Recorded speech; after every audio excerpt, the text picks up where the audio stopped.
This is Algebra 2, Lesson 5.2, Families of Functions. So we are going to talk about 4 different function families in this lesson.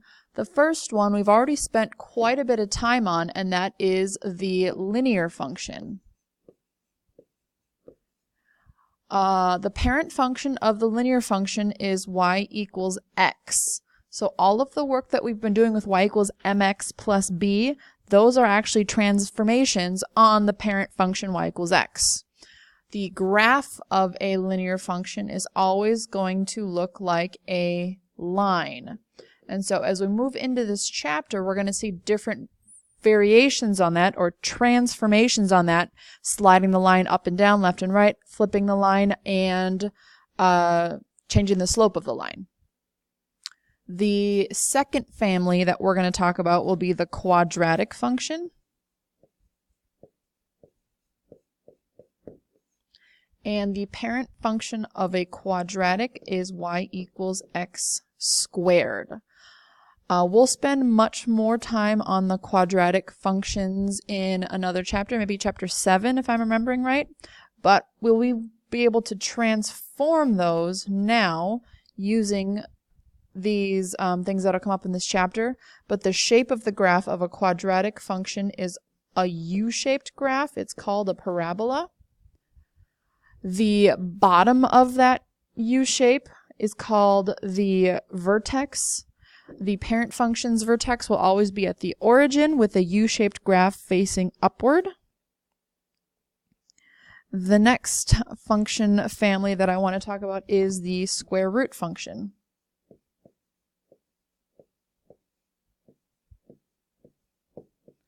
So that one is going to look like y equals the square root of x.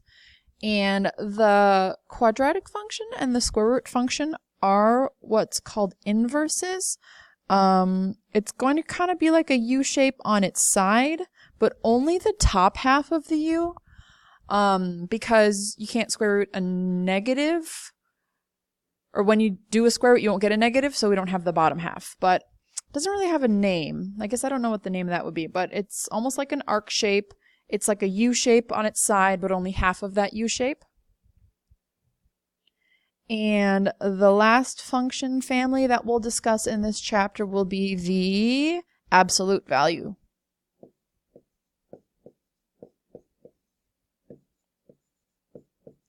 There are many more function families. Exponential functions will actually feature heavily in a chapter or two. You have your sinusoidal functions, trigonometric functions, hyperbolic functions, but we're going to just talk about these 4 for this chapter. The absolute value function graph is a V-shaped graph. So it's kind of like the linear function in that we have a line here, but absolute value functions are only the positive values. So rather than going into the negatives, those values all turn positive. So basically it's a V-shaped graph because all of the negative values flipped up to the positive.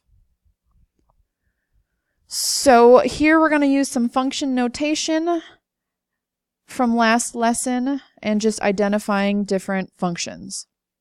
So the first one says y equals 2x squared minus 8. I should recognize that this is a quadratic function. Anytime I have a power of 2, that is a quadratic. And going back to function notation, letter B says evaluate f of 2. All I need to do is substitute 2 into the x of the function. So that'll be 2 times 2 to the power of 2 minus 8.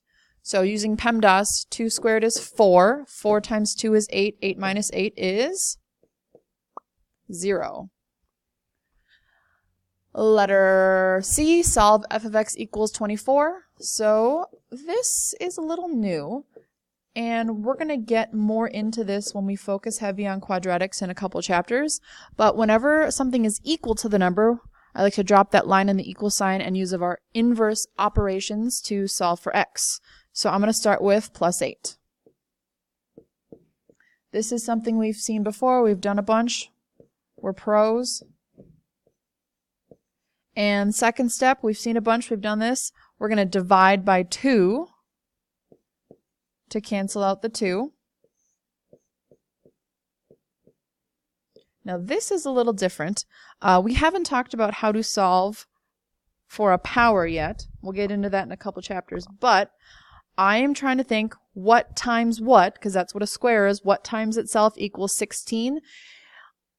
I just know that's 4. If you're not really sure, you could square root, because a square root undoes a square. The square root of 16 is 4. Yeah. Like I said, we'll get more into solving squares in another chapter.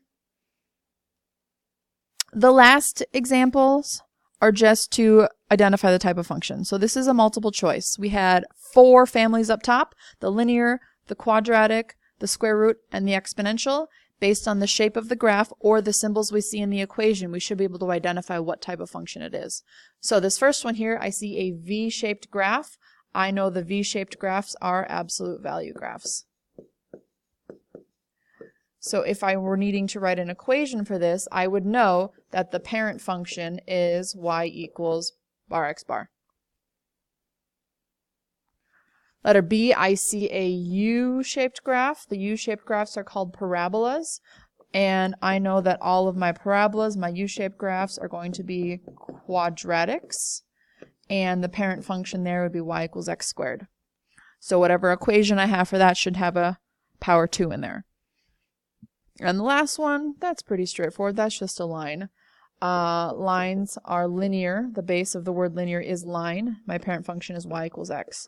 So we technically already know how to do this. We've been doing this for a couple chapters now, but I could be able to calculate my slope, and I could calculate my y-intercept. I could write a y equals mx plus b for that line. But my objective was just, what type of function is it? It's a linear function. Parent function y equals x. Letter D, I see an equation, y equals negative 3x plus 2. And I kind of just said mx plus b, that's definitely a linear function. When I have no special symbols, just an x, no powers, no bars, no roots, that's a linear function. Here I see bars. Anytime I see bars, that is my absolute value function. So if I were to graph this, I should see a, I should say a V-shaped graph. And the last one, I see a square root symbol, which is kind of a giveaway that this is part of the square root family. So if I were to graph this, I would see that half of a U shape, maybe I'll add that here, I would see a V shape, and I would see a line.